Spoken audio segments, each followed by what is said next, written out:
오늘도 변함없는 주님의 은총이 예배 자리에 함께 하시는 여러분 모두 가운데 충만히 넘쳐나시길 간절히 축원합니다. 오늘 말씀의 제목은 본문 맨 끝에 기록되어진 그대로 있더라입니다.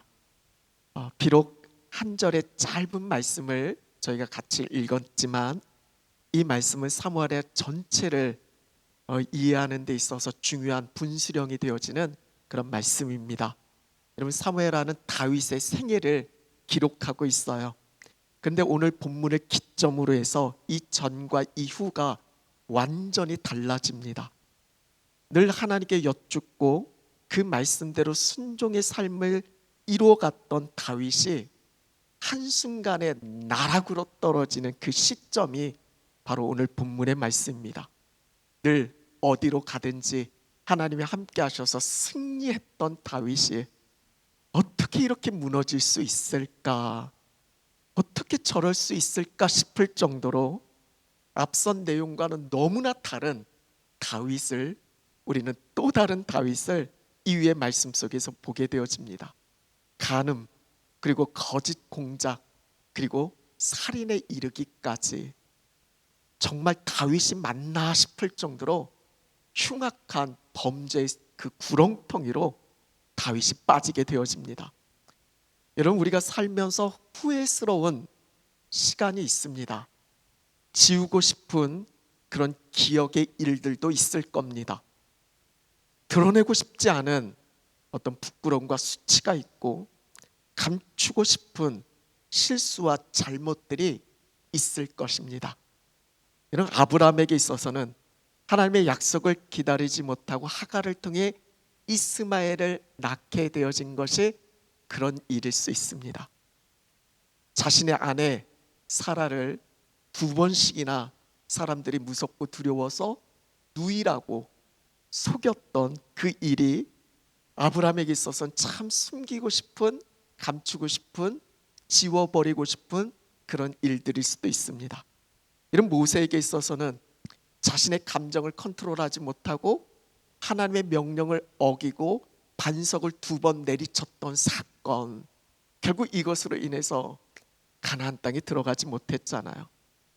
이런 베드로에게 있어서는 결정적인 순간에 예수님을 3번씩이나 모른다고 부인했던 그런 사건. 여러분, 오늘 우리에게는 어떻습니까?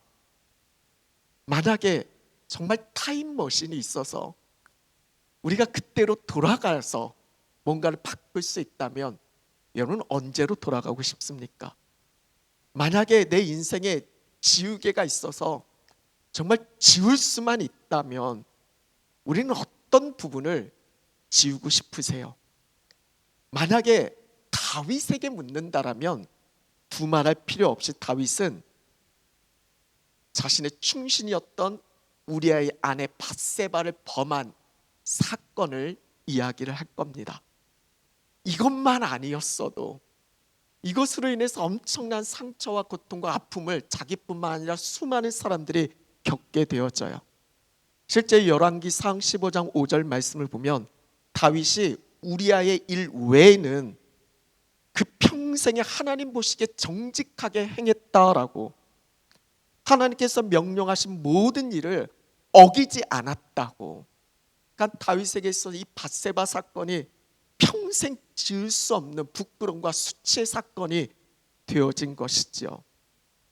이런 지난 주간 사무엘하 11장 12장의 말씀을 우리가 큐팀 본문에 맞춰서 그렇게 묵상하고 있었습니다. 사무엘하 11장의 말씀은 다윗이 그 죄의 유혹에 결국 깊이 빠져드는 그런 내용이 기록되어져 있고, 12장에서는 하나님께 선지자 나단을 보내셔서 다윗이 저지른 죄가 얼마나 심각한 것인지, 그것으로 인해서 어떤 죄의 결과가 드러나는지에 대해서 분명하게 보여줍니다. 그러니까 다윗 입장에서 보면 이 사무엘하 11장과 12장은 정말 빼버리고 싶은, 이런 표현해도 될까요? 정말 찢어버리고 싶은, 지우고 싶은 그 내용이 사무엘하 11장 12장의 말씀이에요. 왜 성경은 이 사건을 우리에게 전해주고 있을까? 이건 다윗만의 이야기가 아니라 오늘 우리의 이야기일 수도 있기 때문에 그렇습니다. 지난 주간 저는 개인적으로 이 말씀을 묵상하면서 꼭 나누고 싶은 두 가지가 있는데 오늘 이 말씀을 좀 같이 나누려고 합니다. 사무엘의 그 첫 시작 11장 1절의 말씀, 그리고 12장으로 넘어가서 중반부 이후의 말씀, 이 두 말씀으로 같이 오늘 좀 나누려고 합니다. 먼저는 오늘 말씀의 제목이기도 하고요, 그대로 있더라입니다. 오늘 11장 1절 말씀 같이 한번 읽겠습니다. 다시 한번. 그 해가 돌아와 왕들이 출전할 때가 되매 다윗이 요압과 그에게 있는 그의 부하들과 온 이스라엘 군대를 보내니 그들이 암몬 자손을 멸하고 랍바를 에워쌌고 다윗은 예루살렘에 그대로 있더라. 이런 다윗은 지금 이스라엘 왕입니다. 지금 암몬과의 전쟁을 위해서 군대 장관 요압과 그의 부하들과 그리고 온 이스라엘 군대를 전쟁터에 보내게 되어집니다. 그래서 암몬과 전쟁을 하게 되어지죠. 다윗은 예루살렘 궁전에 그대로 있습니다. 여러분, 이 말씀에서 뭔가 문제가 있나요? 문제점을 발견할 수 있어요? 여러분, 다윗은 왕이에요. 군대를 보내고 왕은 궁전에 있을 수 있습니다. 모든 전쟁의 왕이 출전할 필요가 없어요. 옥체를 보존해야 되잖아요. 괜히 전쟁터에 나갔다가 큰 문제라도 생기면 안 되잖아요. 그러니까 지금 다윗이 군대를 전쟁터에 보내고 본인은 궁전에 있어도 괜찮습니다. 근데 오늘 말씀에서 문제는 뭐예요? 첫 시작이 어떻게 시작되고 있습니까? 그 해가 돌아와 왕들이 출전할 때가 되어졌다라고. 이런 당시 팔레스타인 지역은 겨울은 우기입니다. 그러니까 그 겨울에 전쟁을 하기는 참 부적합한 그런 시기예요. 그래서 그 시기는 전쟁의 소강 상태가 되어지고, 그래서 그 이후에 이제 다음 이듬해가 되어질 때 이제 전쟁을 다시 시작하게 되어집니다. 영어 성경에 보면 그 해가 돌아왔다라는 걸 in the spring, 그러니까 봄이 되어졌다라는 거예요. 새해가 되어져서 이제 첫 전쟁이 시작될 때가 되어진 겁니다. 다른 때는 몰라도 새 첫 출병 때에는 왕이 함께 군대들과 같이 출전해서 그들을 격려하는 그것이 왕에게 있어서 그 무엇보다 중요한 책임이고 의무였습니다. 그러니까 지금 이 시기는 다윗 역시 그의 부하들과 함께 어디에 있어야 되는 거예요? 전쟁터에 있어야 될 그때였습니다. 근데 다윗은 어때요? 오늘 말씀에 But David remained in 예루살렘. 하지만 다윗은 예루살렘에 남아 있었다라고. 지금 다윗이 왕으로서 있어야 될 자리에 있지 않고 그는 남아 있었다라는 거예요. 이게 무엇을 뜻합니까? 왕으로서의 자기가 감당해야 할 그 사명을 망각하고 있는 거죠. 마땅히 해야 할 일을 놓치고 있었던 겁니다. 물론 여러 가지 이유가 있을 수 있어요. 뭐 굳이 나까지 나가서 전쟁에 싸워야 해? 요압 보냈잖아. 부하들 보냈잖아요. 군인들 보냈잖아요. 지금까지도 그들이 잘 해왔잖아요. 굳이 나까지 갈 필요가 없다 생각했을 수 있습니다. 혹시 나갔다가 잘못되면 어떻게 될까?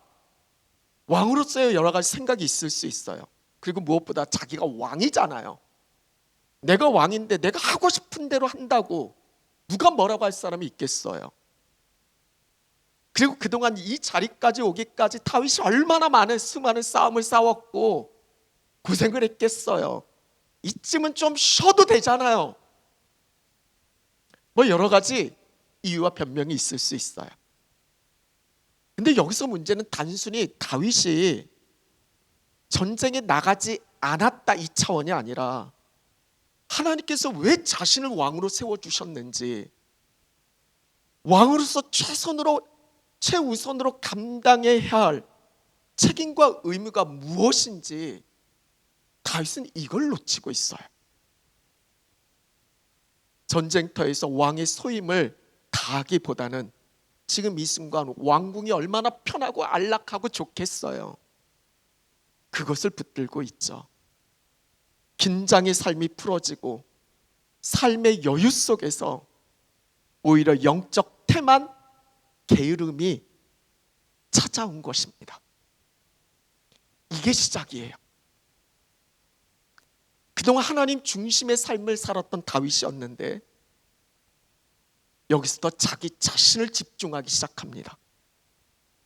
결국 그 집중은 하나님을 떠나 자기만의 왕궁을 쌓아가게 되어져요. 전쟁터에 나가 싸워야 하는데 그 시간에 집에서 잠을 자고 있습니다. 이후에 바로 이어진 다음 말씀을 보면 저녁 때 침상에서 일어났대요. 그러니까 하루 종일 지금 자신들의 군대는 어떻게 보면 왕을 위해서, 나라를 위해서 전쟁터에서 목숨 걸고 싸우고 있는데 왕은 그냥 집 안에서 편안하게 그때까지 그냥 뒹굴면서 누워 있었다라는 거죠. 자기에게 왕으로서 주어진 힘이 있고 권력이 있는데 그건 나라와 백성들을 살피고 보호해야 할 그런 의무가 본인에게 주어져 있는데 오히려 그 힘으로 자기 욕심을 채우는 죄악의 도구로 써버립니다. 바쁠 때는 시간의 여유가 좀 있었으면 했는데 시간이 생기니까 오히려 이전에는 상상치 못할 죄의 유혹의 속수무책으로 그렇게 당하게 되어져요. 다윗에게서 이 게으름, 나태함, 여기서 비롯되어진 자기의 충성스러운 신하의 아내를 간음하고 그가 임신하자 그걸 은폐하려고 거짓 공작을 펼치고 결국에는 자신의 충성스러운 신하를 아주 비열하게 죽음으로 몰아가게 되어지는, 그렇게 하나님을 존중히 여겼던 다윗이었는데 어떻게 한순간에 하나님 말씀을 업신여기는, 가볍게 여기는, 돌이킬 수 없는 이런 죄악의 순간에 빠져버리게 되어졌는지. 이런 그 시작이 어딥니까? 다윗은 예루살렘에 그대로 있더라. 그대로 있었기 때문에 그렇습니다. 사랑하는 여러분, 오늘 저와 여러분 우리는 어떻습니까? 지난주에 우리 은총에 대한 말씀을 나눴잖아요. 우리는 놀라운 구원의 은총을 받아 누리고 있잖아요. 하나님의 자녀로, 주의 백성으로, 하나님께서 우리를 예수 그리스도 주님을 따르는 제자로 그리스도인으로 우리를 부르시고 세워주셨잖아요. 분명한 목적이 있고 우리에게 부여하신 사명이 있어요.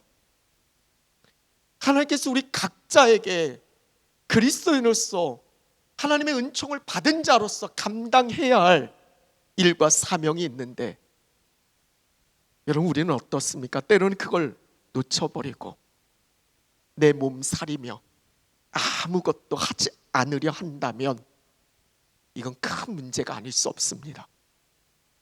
해야 할 일 하지 않고 그대로 있다면 여러분 사단의 유혹 앞에 속수무책으로 넘어질 수밖에 없어요. 이런 마귀는 우는 사자와 같이 두루 삼킬 자를 찾는다라고 이야기하잖아요. 여러분 한번 생각해 보세요. 우리가 죄의 유혹에 넘어졌을 때 그때가 어떤 때였는지, 우리가 열심히 예배를 사모하며 예배 가운데 있을 때, 예배 자리를 지킬 때, 우리가 주님을 찬양하며 갈급하게 찬양할 때, 우리가 정말 전심으로 통곡하며 기도할 때, 그때 죄의 유혹을 빠지나요? 우리가 다른 누군가를 섬기고 도와주며 힘들지만 어렵지만 그래도 맡겨진 일에 최선을 다하며 헌신의 삶을 살아갈 때 그때 우리가 죄의 유혹에 빠지는 일은 그렇게 흔치 않습니다.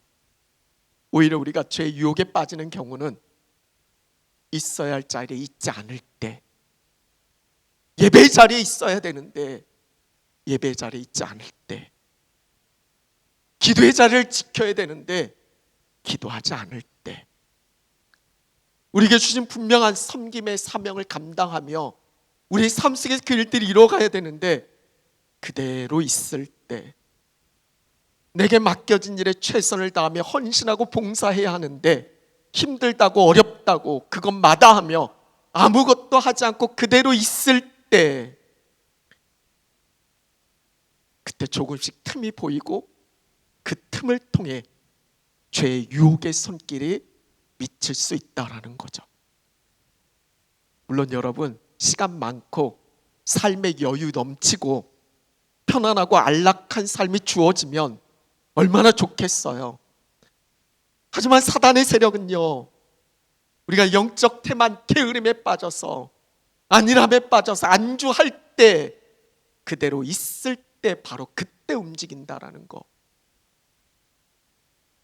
혹시 사명을 놓치고 계시지는 않으신가요? 늘 우리는 물어야 합니다. 나는 지금 하나님께서 원하시는 자리에 서 있는가라고 말이죠.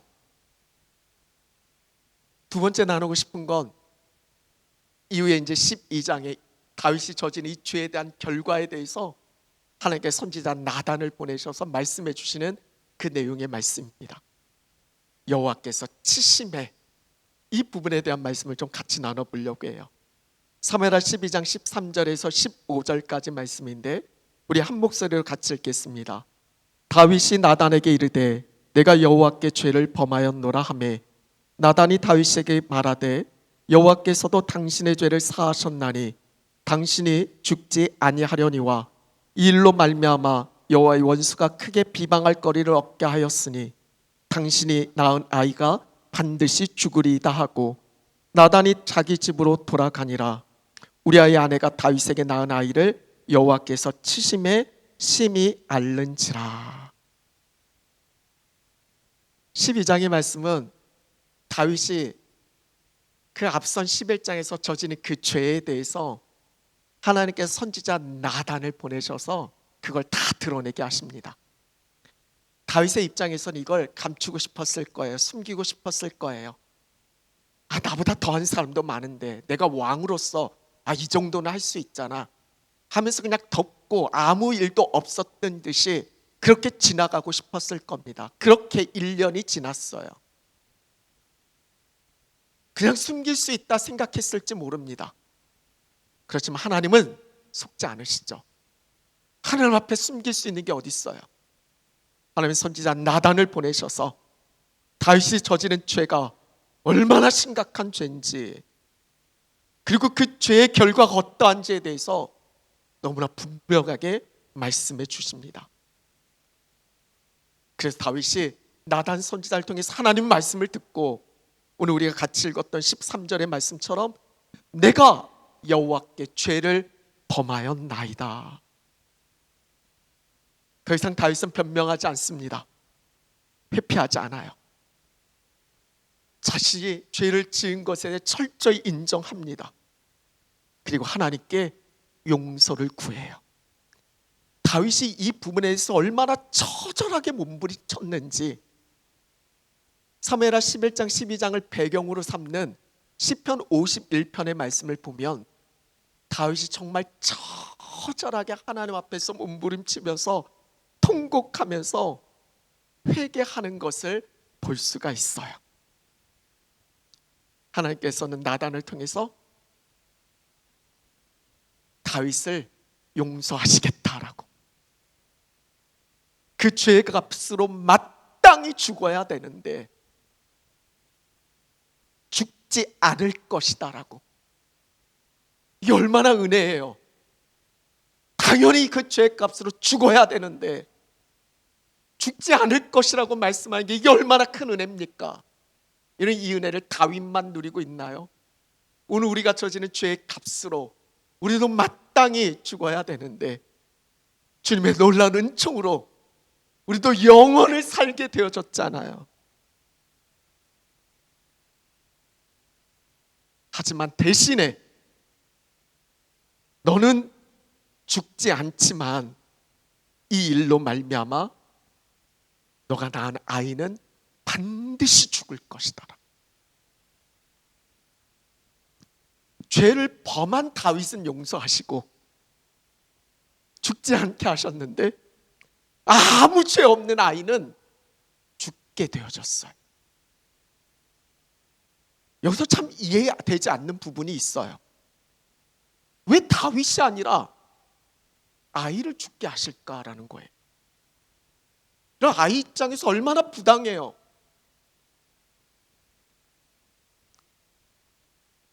여호와께서 치심에 이 아이가 심히 앓게 되어졌다라고 오늘 말씀은 그렇게 전하고 있어요.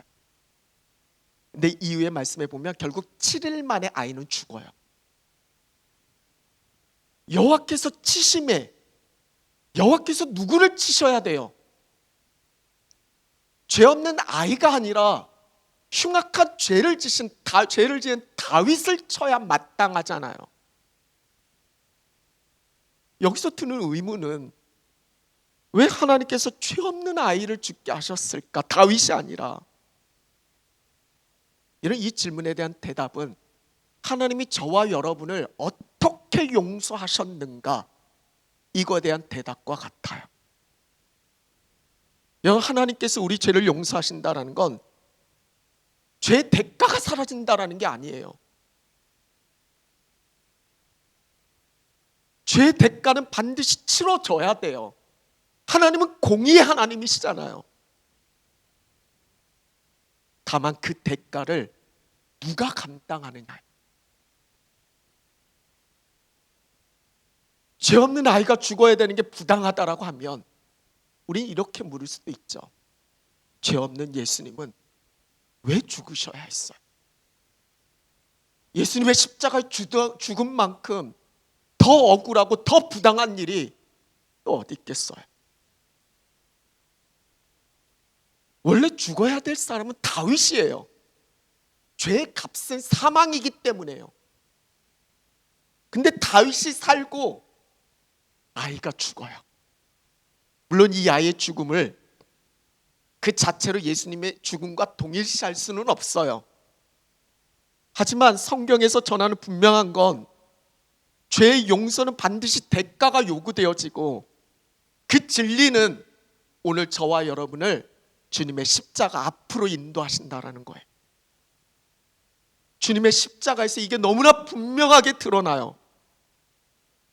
우리가 죽어야 했어요. 우리가 심판받아 마땅했어요. 우리가 하나님의 진노를 받아야 해요. 그런데 죄 없으신 예수님께서 우리 대신 이 모든 것을 짊어지셨어요. 내가 받아야 할 형벌을 예수님이 받으셨어요. 내가 치러야 할 그 값을 예수님이 치르셨어요. 예수님이 마지막 십자가에서 하셨던 말씀, 다 이루었다. 이거 원어적인 뜻은 집을 완료했다라는 거예요. 주님이 그 값을 다 치르셨다라는 거예요. 선지자 이사야는 이렇게 이야기하죠. 이사야 53장 5절 말씀 우리 같이 읽어볼까요? 그가 찔림은 우리의 허물 때문이요 그가 상함은 우리의 죄악 때문이라. 그가 징계를 받음으로 우리는 평화를 누리고 그가 채찍에 맞음으로 우리가 나음을 받았도다. 여러분 정말 아멘이십니까? 주님의 십자가는 하나님께서 죄를 얼마나 심각하게 여기시는지를 보여줘요. 동시에 하나님께서 죄인된 저와 여러분을 얼마나 사랑하시는지를 보여주시는 하나님의 공의와 하나님의 사랑이 완벽하게 드러난 것이 바로 십자가예요. 사랑하는 여러분, 오늘 저와 여러분 우리가 받은 구원이 결코 당연한 게 아니에요. 예수 그리스도의 희생 위에 세워진 은혜예요. 은혜. 하나님께서 우리 죄를 용서하시기 위해서 얼마나 큰 대가를 치르셨는지, 하나님께서 다윗의 죄를 용서하시기 위해서 아이를 치셨듯이 하나님께서 우리를 용서하시기 위해서 예수 그리스도를 치신 거예요. 오늘 말씀 가운데서 다윗을 용서하셨는데 왜 그 아이는 죽게 하셨는지, 이 부분을 오늘 나는 어떻게 용서받았는지, 내가 무엇으로 인해서 이 놀라운 구원의 은총을 입고 있는지 깊이 묵상할 수 있는 그런 시간 되어졌으면 좋겠습니다. 말씀을 마무리하겠습니다. 다윗에게는 사무엘하 11장 12장은 정말 빼버리고 싶을 거예요.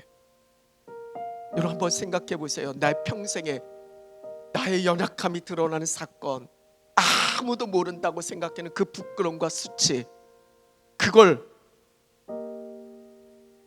완전히 드러나는, 그렇게 되어진다면 여러분은 어떨 것 같아요? 나중에 천국 가서 다윗에게 따져 물어요. 왜 그때 그랬냐고. 우린 다윗이 어떤 일을 저질렀는지 다 알잖아요. 다윗은 모를 거예요. 왜 하나님은 이걸 다 드러내셨을까? 다윗은 실패잖아요. 하나님 마음에 맞는 다윗이라면 이런 부분을 좀 빼버렸으면 좋잖아요. 왜 성경은 이런 말도 안 되는 이런 추악한 일들을 다 드러내고 있을까?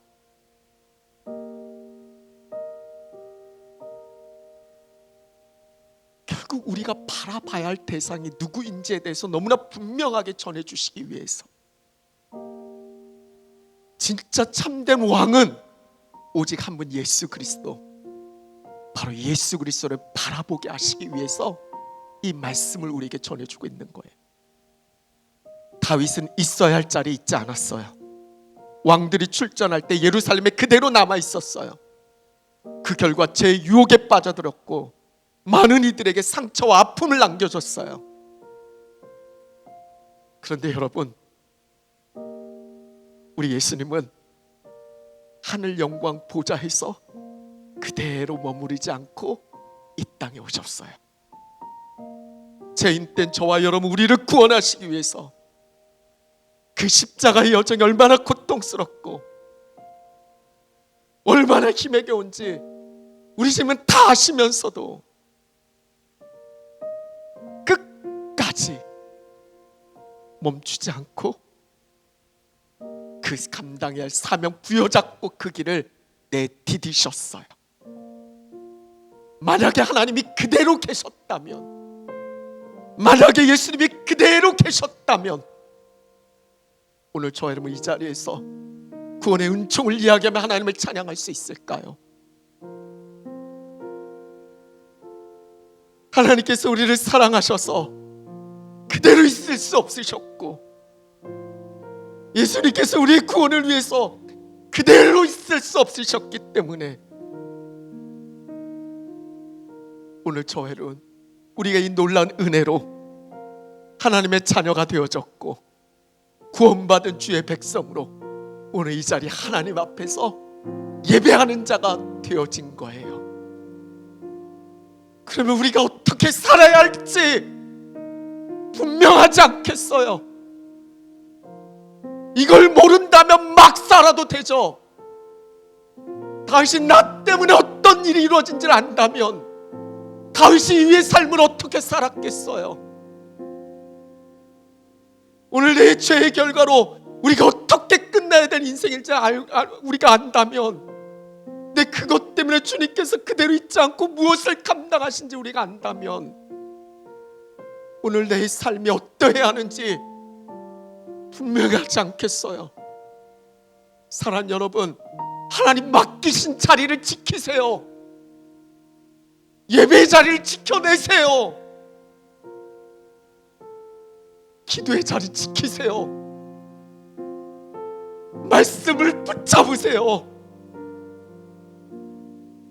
섬김의 자리 다른 그 무엇이 아니라 오직 예수 그리스도를 바라보고 섬김의 자리를 지키세요. 우리의 가정에서, 일터에서, 우리가 사는 모든 삶의 자리에서도 그 자리에서 나를 그 자리에 있게 하신, 나를 세워주신, 놀라운 은총 속에 나를 붙들어 주신 주님 앞에서 충성을 다하세요.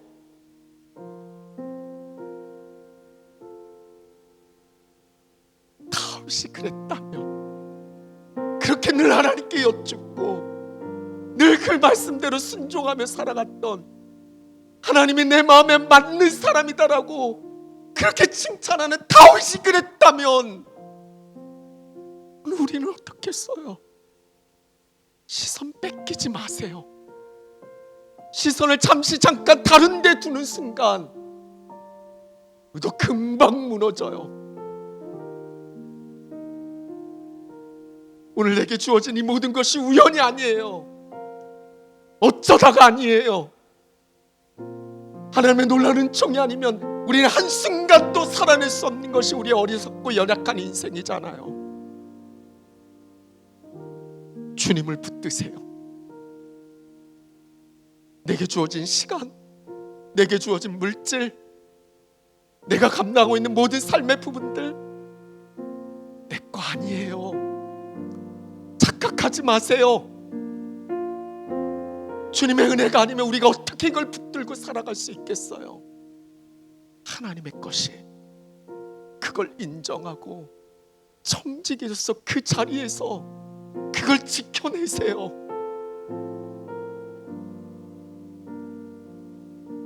다윗이 그대로 있더라.